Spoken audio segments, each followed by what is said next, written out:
Matt from soundrolling.com. I'm just basically going to do a crash course of what settings I do on my 664. So, inputs. Cutting through everything, obviously. Inputs, so I don't do any linking or stereo. I do sometimes, but mainly it's unlinked. I don't do T-power, I do 48 volts, which is phantom power. There's a blog about that if you want to check it out, soundrolling.com. Linking, I do these separately, L and R, different, because sometimes I do different outputs for different things. Sometimes I want it slightly quieter on one, slightly louder on another. And I do my XLR left and right outs as microphones. Sometimes I'm linking to DSLR cameras wirelessly through radio mics. And so I treat it as a microphone going out. Obviously this is just so it amplifies right through the DSLR. So it doesn't get all that distorty craziness. I monitor through just headphones only. I don't want anyone else to be re-recording what I'm doing or playing back. And everything else I've just kind of left alone for now. Limiters, 18 dBu. Obviously they just come in sort of, that's -2 on a digital scale, and kind of the very top end of this scale being 20 dBu. And this is obviously just to try and stop any distortions from people suddenly screaming, shouting, dropping stuff without me knowing. I don't really record to CF card that much unless I'm recording a different format. Maybe it's MP3 or something like that. But generally, wave polyfiles, broadcast wave polyfiles, are kind of what I send to clients, just because then every take of all the channels are in one file. Really easy to keep your file management in order. If you're doing monos, it just ends up being a crazy mess. Sample rate is always 48. I mean, that's all you need to reproduce the highest frequency we can hear. 24, that's just so you get sort of different volume, sort of, how do I describe it? It's kind of different increments of volume to, it basically gives you more depth in terms of volume.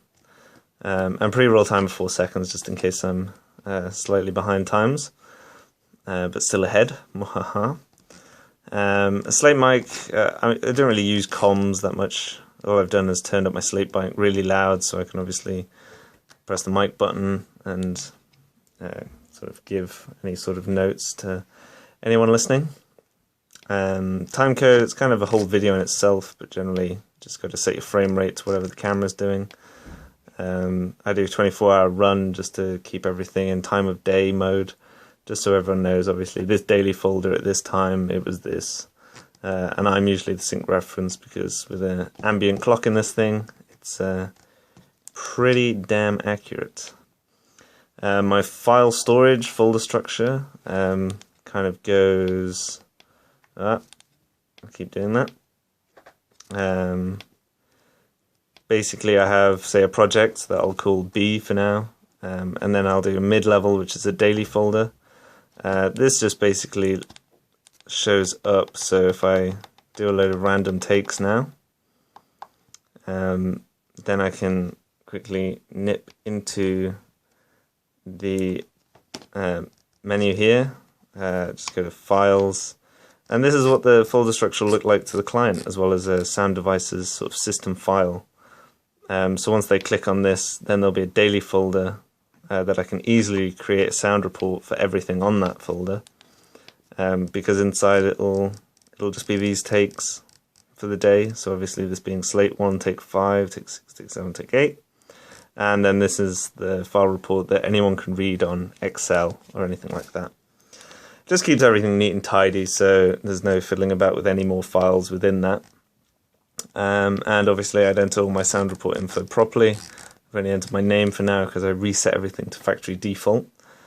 Maximum file size 4 gig, that's just purely for transferring reasons. Sometimes with FAT32 you can't transfer more than 4 gig from, say, a Mac to a PC or something silly like that.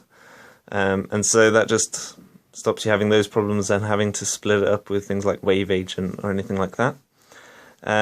Scene increment mode, I do numeric. You can do character, but I do obviously slate 1, slate 2, slate 3, slate 4, slate 5.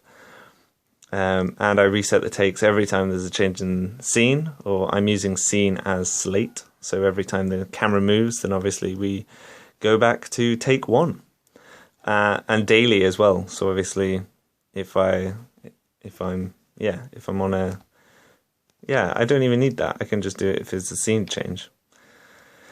Because obviously if I'm doing the same day but it's still the same scene, then I don't want to reset to 1 and do another take of take 1. I want to continue from where I left off. I do sort of repeat 1 just because on file playback mode I'm usually specifically choosing one file to listen to for whatever reason. And so my default card, because I'm obviously using SD most of the time, is the SD card. And if I wanted to erase and reformat everything I'd just done, then I just do that. Ta-da! Really easy. System menu, so my tone reference level is -20 on a digital scale of 1 kilohertz. It's continuous tone forever. It'll just go to the LNR and direct outs. I don't do it to X1 or X2 or anything. I have a warning bell level of if anything's just basically going too low in my microphones. If I'm basically not doing my job, but and that's just been default set to -30. I do have it's like a bleep that happens every time I press record or stop. It's obviously just to make sure that I've definitely done it, because sometimes I'm looking when I'm pressing these things. And I do peak and VU. VU is more like a loudness scale, and peak is obviously the highest peak in the waveform, which is really useful to know because you've got to keep that between 0 and 8 on the scale, which is -20 and -12. Rapid firing through this. Apologies if it's too fast. Do comment below, etc. I have my metering as solid. You can have it as segmented as you wish. I like to see who's on what track, so I do that on the left, just because I read left to right. So the LED brightness, that's for these LEDs here. 60% is fine. I don't really look at them that much. LCD always needs to be at maximum, because even with this new daylight mode, it's still pretty bad in direct sunlight. I don't do any external... I do have external power, but yeah. So this is actually a 14 volt lithium ion battery, because it's an MP1, which is the orange thing in the background here.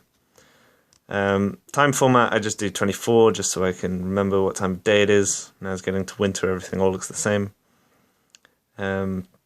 Date format, I just do day, month. Usually, if I was going over months, I'd maybe do months first and then days, but it's more an American thing. Could obviously set it there, and obviously I'm GMT for Greenwich Mean Time. Daylight savings is off for now, although maybe it should be on, but I just set it to the right time anyway, because we had the clocks going back. I have the sort of presets for what I want to listen to through my headphones, and then volume instead of the other way round. Example of this is left mono, right mono, so you can see I can go through all my presets, and then to press down I can do headphone volume, which I usually have pretty low at -18, but that's just a preference for me. And yeah, I want to use a keyboard. Number 23 is just the shortcut menu, in case you aren't familiar with any of these. Take a look at them.